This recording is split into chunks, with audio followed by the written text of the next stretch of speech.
బ్రహ్మ తన కూతుర్ని పెళ్లి చేసుకున్నాడా? అసలు బుద్ధుందా బ్రహ్మకు? కాదు. ఈ పాయింట్ నిజమని ఎంతో కాన్ఫిడెంట్ గా ఓవర్ కాన్ఫిడెన్స్ చూపించేవాళ్ళం. ఇదే వీడియోలో ఆ పాయింట్ గురించి వివరంగా తెలుసుకుందాం. మన్మధుడు ఎలా పుట్టాడు, తనకి ఎలా పెళ్లైంది, ఈ రెండు సంఘటనల మధ్యలో తాను ఏం చేశాడు, దానికి బ్రహ్మ ఏ శాపం ఇచ్చాడు అనే విషయాలు బ్రహ్మ నారదమునికి డీటెయిల్డ్ గా ఎక్స్ప్లెయిన్ చేశాడు. అయితే మన్మధుని సృష్టించినప్పుడు అతని శక్తి ఏంటని బ్రహ్మ వివరిస్తూ, మన్మధుడు తన 5 బాణాలకి ఎవరినైనా సరే ఆఖరికి ఆ త్రిమూర్తులని కూడా లక్ష్యాలుగా చేసుకుని బాణ ప్రయోగం చేస్తే వారిలో కోరిక అనే భావన కలుగుతుందని చెప్పాడు. ఒకవేళ ఇక్కడ అంటే బ్రహ్మతో పాటు అతను సృష్టించిన 10 మంది ప్రజాపతులు, తన కూతురు సంధ్య వీళ్ళున్న చోట ఆ బాణ ప్రయోగం చేసి బ్రహ్మ ఇచ్చిన శక్తి నిజమైతే ప్రపంచంలో ఈ బాణాలు ఎక్కడైనా పనిచేస్తాయని ఆలోచించి అక్కడున్న వాళ్ల మీద మన్మధుడు తన బాణాలు ప్రయోగించాడు. దానివల్ల బ్రహ్మకి ఆ 10 మంది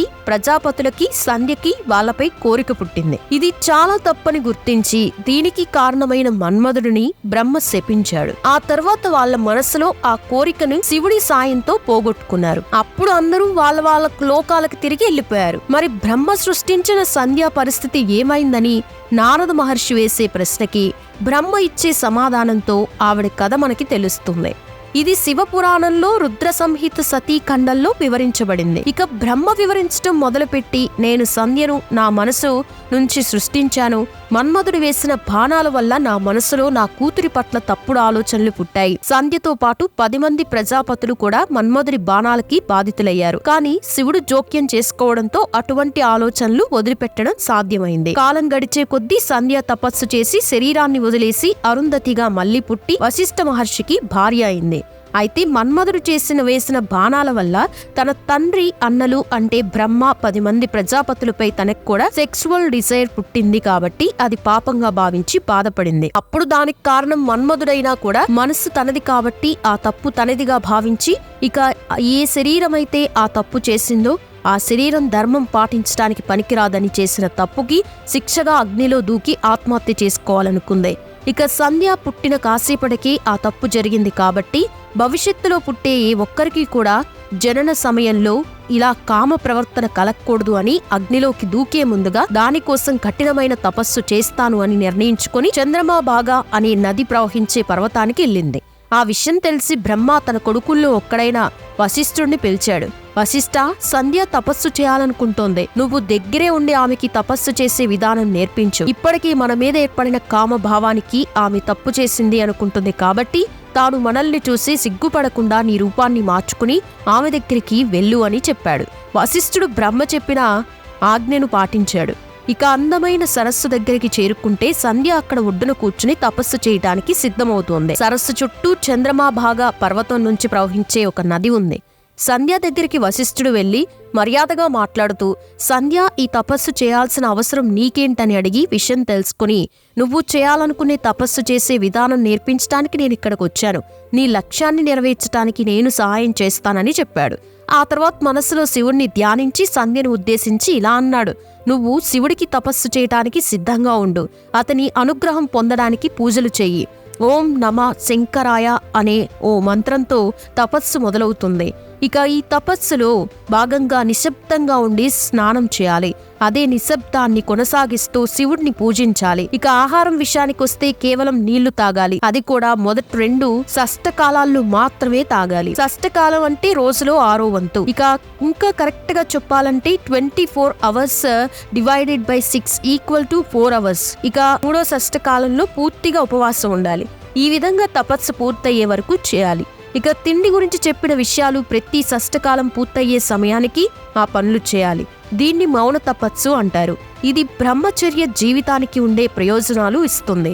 ఈ విధంగా చేసి శివుణ్ణి సంతోషపరిస్తే నీ కోరికలు నెరవేరుతాయంటూ వశిష్ఠుడు వివరించాడు. ఆ తర్వాత అక్కడి నుంచి అదృశ్యమైపోయాడు. ఇక సంధ్య బృహలోహిత అనే సరస్సు ఒడ్డున ఎంతో సంతోషంగా కట్టుకున్న అవే బట్టలతో తపస్సు మొదలుపెట్టింది.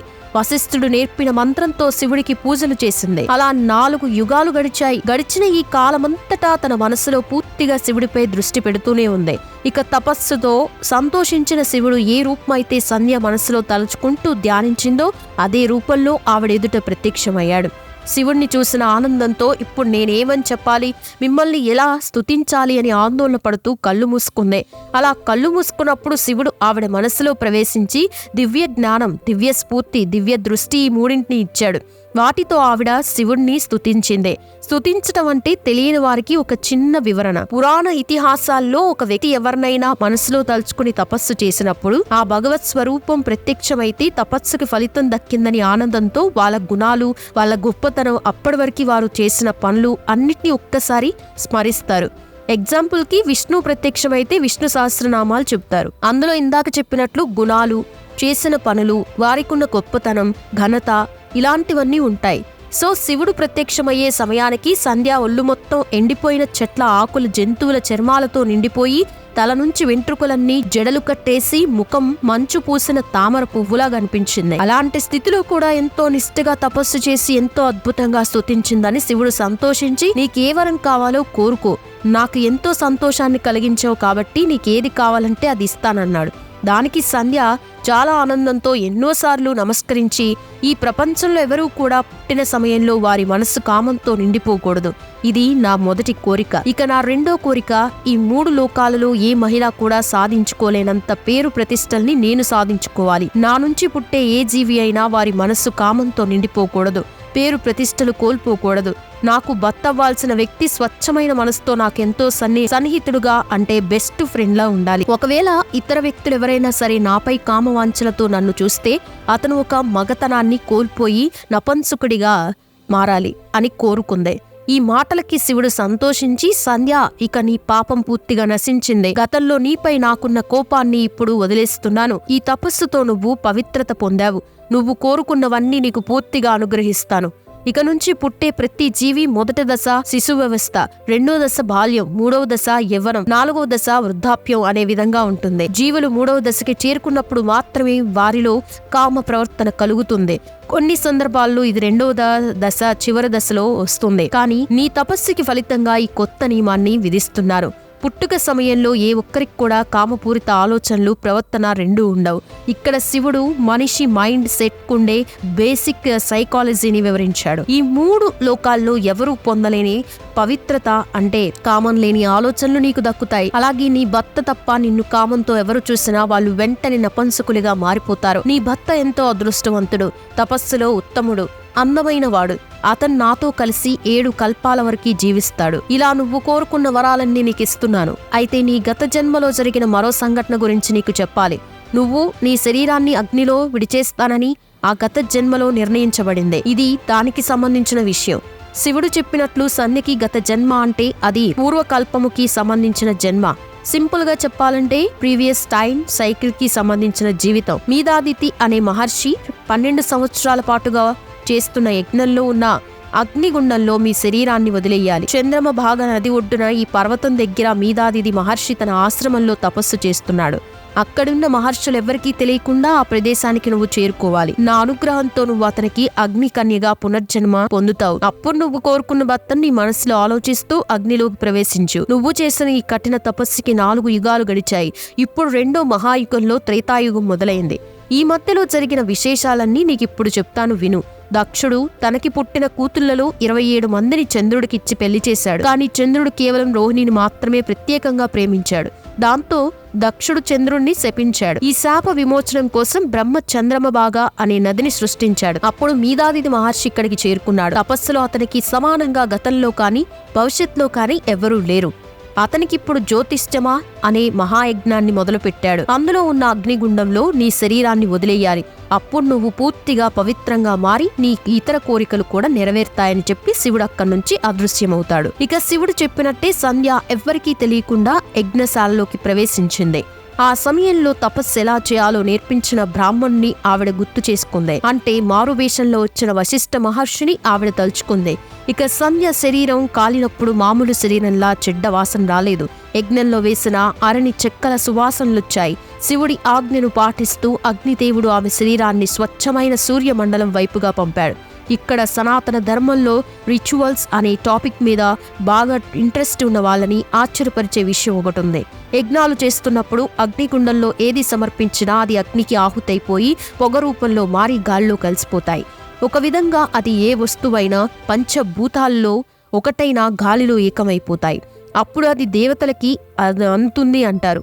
ఇలా మనుషులు యాగాల్లో ఇచ్చే సమర్పణలు అన్ని దేవతలకి చేరవేయటానికి అగ్ని ఒక మాధ్యమం, అంటే మీడియం ఆఫ్ కమ్యూనికేషన్ అని ఋగ్వేదంలో వివరించబడి ఉంది. అలా సూర్యుడు తనకి చేరిన సంధ్యా శరీరాన్ని 2 భాగాలుగా విడదీసి ఒకటి పితృదేవతలకి మరొకటి దేవతలకి నివేదనగా ఉంచాడు. సంధ్య శరీరంలో పైభాగం ప్రాతః సంధ్య, కింది భాగం సాయం సంధ్య. ఉదయం సూర్యోదయానికి ముందున్న ప్రాంతం సంధ్యా సమయం దేవతలకు ఎంతో ఇష్టమైన వేళ. దీన్నే మనం డాన్ అంటాం. సాయంత్రం సూర్యుడు ఎర్రటి కమలం రంగులో ఉన్నప్పుడు సాయం సంధ్యా సమయం అంటాం. ఇది పితృదేవతలకు ఇష్టమైన వేళ. దీన్ని డస్క్ అంటాం. ఇక యజ్ఞంలో ఆహుతి అయిన సంధ్య ప్రాణవాయువు, మనస్సు, దివ్య శరీరం, వీటితో శివుడు సకల ప్రాణుల్ని సృష్టించాడు. యజ్ఞం పూర్తవుతున్నప్పుడు మీదాదితికి యజ్ఞగుండంలో దగదగా బంగారంలా వెలిగిపోతున్న ఒక చంటి బిడ్డ కనిపించింది. ఆమెను తన కూతురిగా తీసుకుని సంతోషంగా స్నానం చేయించి తన ఒడిలో కూర్చోబెట్టుకున్నాడు. ఆ తర్వాత అరుంధతి అని పేరు పెట్టాడు. అరుంధతి అంటే పవిత్ర కర్మలు ఎప్పుడూ ఆపనివారని అర్థం వస్తుంది. ఆ పేరు 3 లోకాల్లో ప్రసిద్ధి చెందింది. ఇక యజ్ఞం పూర్తి చేశాక మీదాదితి తన శిష్యులతో కలిసి కూతుర్ని జాగ్రత్తగా చూసుకుంటూ ఆశ్రమంలో సంతోషంగా గడిపాడు. కాలం గడిచి సమయం వచ్చినప్పుడు ఆ త్రిమూర్తుల అనుమతితో అరుంధతికి వశిష్ఠ మహర్షితో ఎంతో వైభవంగా వివాహం జరిపించాడు. సప్త ఋషులు, దేవతలు దానికి ఎంతగానో సంతోషించారు. ఆ త్రిమూర్తుల చేతుల నుంచి వచ్చిన నీటితో 7 పవిత్ర నదులు పుట్టాయి. వశిష్ఠుని భర్తగా పొందడంతో అరుంధతికి మరింత ప్రఖ్యాతి దక్కింది. వాళ్ళిద్దరికీ శక్తి అనే అద్భుతమైన కొడుకు పుట్టాడు. ఇక్కడతో సంధ్య అరుంధతిగా మారి వశిష్ఠ మహర్షిని ఎలా పెళ్లి చేసుకుందో బ్రహ్మ వివరించడం పూర్తి చేశాడు. సో బ్రహ్మ తన కూతురుని పెళ్లి చేసుకున్నాడన్న పాయింట్ పూర్తిగా తప్పు. ఇక సంధ్య అనే వ్యక్తిగా అగ్నికి ఆహుతైన ఆవిడ తన అన్నల్లో ఒకరైన వశిష్ఠ మహర్షిని పెళ్లి చేసుకోవడం కూడా తప్పే కదా అని కాంట్రవర్షియల్ పాయింట్. దీనికి సనాతన ధర్మంలో ముఖ్యమైన థియరీస్ లో ఒకటైన సాంఖ్య యోగా గురించి తెలియాలి. దాని ప్రకారం ప్రాణం ఉన్న ప్రతి జీవిలో ఒక కాన్షియస్నెస్ అంటే ఒక చైతన్యం ఉంటుంది. దీనినే ఆత్మ అంటారు. శరీరం, ఇంద్రియాలు, మనస్సు, బుద్ధి ఈ 4 ఆ వ్యక్తి చనిపోతే నశించిపోతాయి. కానీ ఆత్మ మాత్రం పర్మనెంట్ గా ఉంటుంది. జీవి చూపించే ప్రేమ, ద్వేషం ఇలాంటి ఏ ఫీలింగ్ అయినా ఆ శరీరం వరకే పరిమితం. వీటికి ఒక లిమిటేషన్ ఉంటుంది. కానీ ఆత్మకి ఎటువంటి రాగద్వేషాలు, బంధాలు ఉండవు. అది వీటన్నిటికీ అతీతం. అందుకే భగవద్గీతలో కూడా ఆత్మని నాశనం చేయడం లేదా మ్యానిపులేట్ చేయడం సాధ్యం కాని పనులని కృష్ణుడు చెప్పాడు. సో గతంలో సంధ్యగా ఉన్న స్త్రీకి, తరువాతి జన్మలో అరుంధతిగా ఉన్న స్త్రీకి కేవలం ఆత్మ ఒక్కటే అన్న కనెక్షన్ తప్పించి బంధాల విషయంలో ఎటువంటి కనెక్షన్ లేదు. చూశారుగా ఫ్రెండ్స్, ఈ స్టోరీ మీలో ఎవరికైనా తెలుసా? తెలిస్తే కామెంట్ సెక్షన్లో కామెంట్ చేయండి. వీడియో నచ్చితే లైక్ చేయండి, షేర్ చేయండి, ఛానల్ని సబ్స్క్రైబ్ చేయండి. Thanks for watching.